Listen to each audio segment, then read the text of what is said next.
안녕하세요. 성경 전체를 꿰뚫는 정말 중요한 개념이 하나 있는데요. 바로 언약입니다. 근데 만약에 이 신성한 약속이 깨진다면 어떻게 될까요? 오늘 그 이야기 처음부터 끝까지 한번 같이 따라가 보시죠. 바로 이 질문, 이게 오늘 우리가 풀어갈 이야기의 시작점이에요. 생각해보세요. 만약에 신과의 절대적인 약속이 우리 인간 때문에 깨져버린다면? 와, 상상만 해도 아찔하죠? 이 질문에 모든 긴장감이 다 담겨 있는 거예요. 자, 그럼 제일 중요한 단어, 언약. 이게 대체 뭘까요? 그냥 뭐 단순한 규칙이나 계약, 이런 걸 생각하시면 안 돼요. 여기서 언약은 하나님의 뜻과 생각을 담는 그릇이라고 설명하거든요. 그러니까 하나님의 엄청난 계획, 그분의 목적이 담겨 있는 하나의 틀, 뭐 그런 거라고 생각하시면 딱 맞습니다. 좋아요. 그럼 이 대단한 약속, 이 언약은 도대체 어디서부터 시작된 걸까요? 그리고 왜 시작됐을까요? 이제 이야기의 첫 장을 한번 넘겨보겠습니다. 바로 이겁니다, 이거. 언약은 그냥 이거 해, 저거 하지 마. 이런 규칙 목록이 아니에요. 그게 아니라 하나님 나라라는 어마어마한 프로젝트를 짓기 위한 뭐랄까, 설계도, 또 그걸 바치는 기둥 같은 거라는 거죠.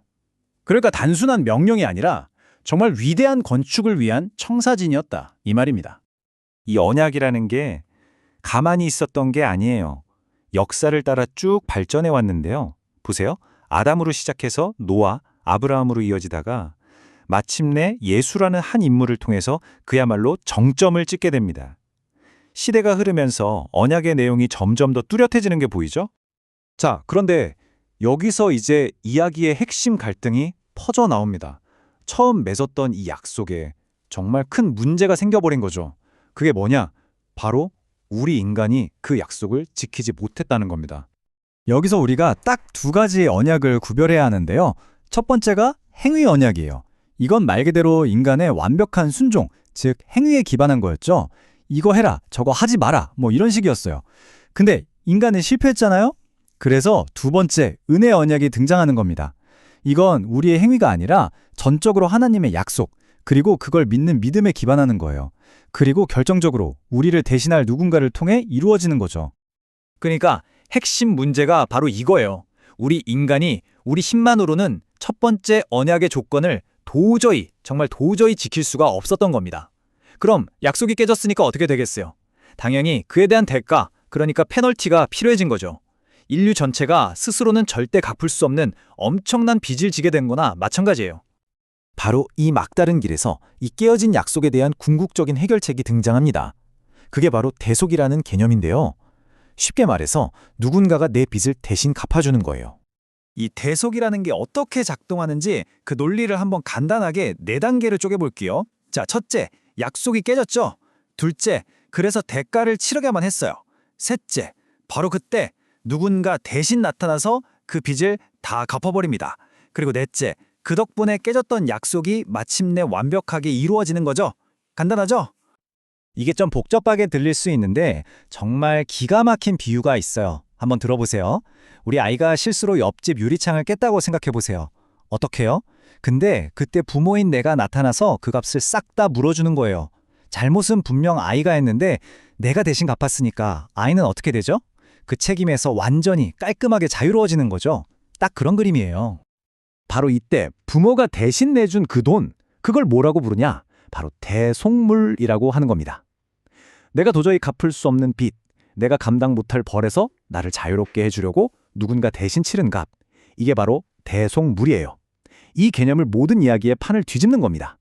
자, 그럼 이 대속이라는 엄청난 사건이 일어나고 나서 우리에게는 무슨 일이 생길까요? 바로 이거예요. 우리의 신분, 우리의 정체성이 완전히 뿌리부터 바뀌게 된다는 겁니다. 이것 좀 보세요. 정말 극적인 변화를 한눈에 보여주죠.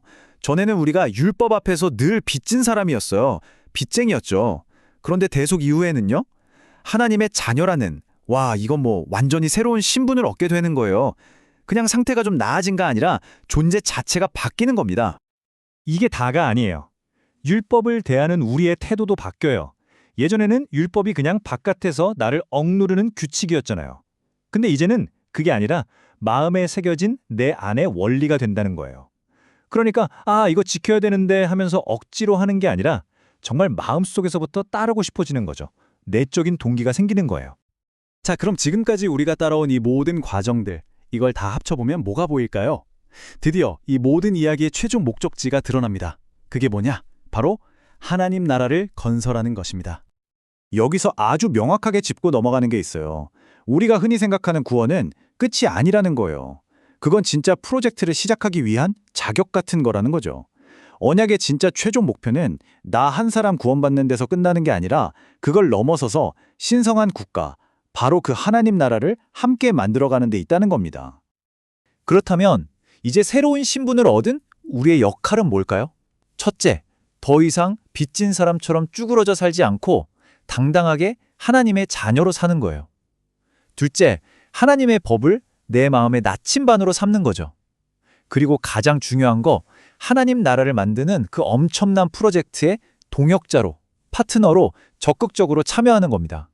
이제 그냥 받기만 하는 사람이 아니라 함께 만들어가는 사람으로 역할이 바뀌는 거예요.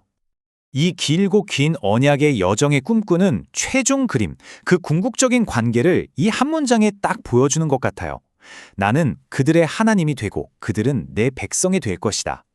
깨져버렸던 관계가 완전히 회복되고 하나님과 그 백성이 하나의 진짜 공동체를 이루는 것.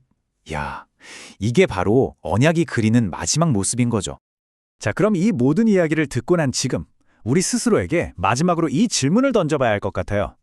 내 구원, 나 한 사람 잘 되는 걸 넘어서서 이 언약의 최종 목표인 하나님 나라 건설이라는 큰 그림에서 봤을 때 지금 나의 믿음은, 당신의 믿음은 과연 무엇을 또 어떻게 만들어가고 있나요? 이건 정말 한번 깊이 생각해 볼 문제 아닐까요?